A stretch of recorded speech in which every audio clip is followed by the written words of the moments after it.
చంద్రబాబు గారు ఏడో పబ్లిక్ మీటింగ్లో ఏందో చెప్తా ఆయన ఒక 10 సెకండ్లు విన్నాం. ఈయన కథ ఏందో తర్వాత మాట్లాడదాం.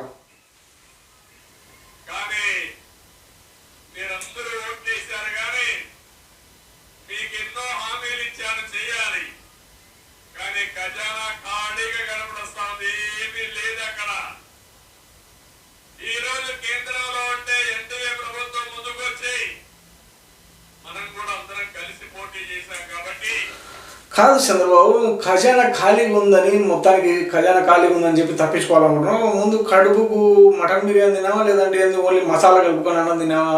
ముందు తెలియదా నీకు ఎలక్షన్స్ ముందు ఖజానా ఖాళీగా ఉందని? ఖజానా ఖాళీగా ఉందని ముందు అందరికీ తెలుసు కదా నీకు. నువ్వే చెప్తా అంటే కదా, దేశం మొత్తం తిరిగి షోలో మైక్ పెట్టుకొని దేశం అంతా చెప్తా అంటే కదా స్టేట్ మీద మొత్తం దాదాపు 14 లక్షల కోట్ల అప్పు ఉందని. అప్పుడు ఖజానా ఖాళీగా ఉన్నట్టే కదా. మరి నువ్వు తలకాయల్లో నీకు బుర్ర ఉందా లేదా, లేకపోతే ఎట్లా ఇచ్చినావు?